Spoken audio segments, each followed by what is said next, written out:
মহিলা মোৰ্চাৰ অলপমান আপুনি এইবিলাক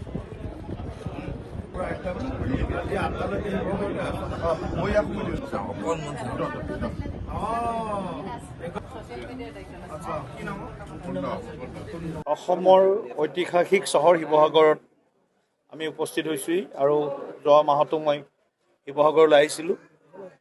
ইয়াত বিভিন্ন দল সংগঠনৰ প্ৰতিনিধিৰ লগত আমি কথা বতৰা পাতি আছোঁ। সাংগঠনিক কাম কাজৰ যি আমাৰ সশক্তিকৰণ সেই কামখিনিও আমি কৰি আছোঁ।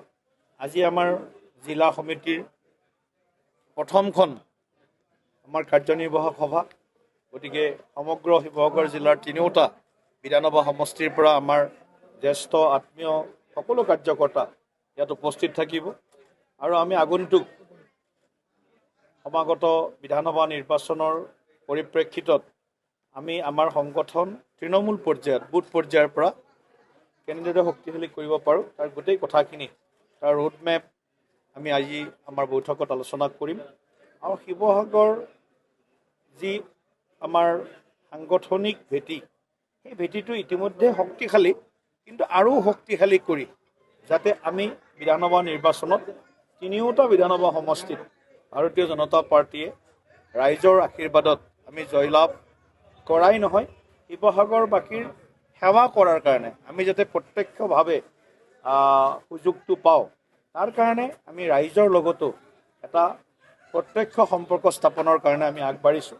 আৰু অহা মাহত আমাৰ বিভিন্ন কাৰ্যসূচী আছে।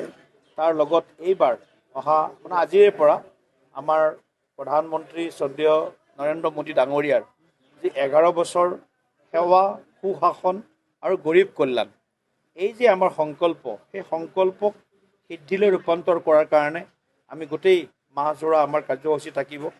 আৰু আমি শেষৰজন ব্যক্তি, আটাইতকৈ পিছ পৰি থকা বিভিন্ন স্তৰৰ বিভিন্ন শ্ৰেণীৰ শেষৰজন ব্যক্তিক যাতে আমি অন্তোদয়াৰ সংকল্পেৰে আমি তেওঁলোকক সবলীকৰণ কৰিব পাৰোঁ, সেই গোটেই কথাবিলাকো ডাবল ইঞ্জিনৰ চৰকাৰৰ আমাৰ যিবিলাক কাম কাজ আছে সেইবিলাক ৰাইজৰ মাজলৈ লৈ যাম। অসমৰ ঐতিহাসিক চহৰ শিৱসাগৰত আমি উপস্থিত হৈছোঁহি আৰু যোৱা মাহতো মই শিৱসাগৰলৈ আহিছিলোঁ।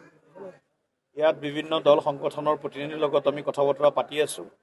সাংগঠনিক কাম কাজৰ যি আমাৰ সশক্তিকৰণ সেই কামখিনিও আমি কৰি আছোঁ।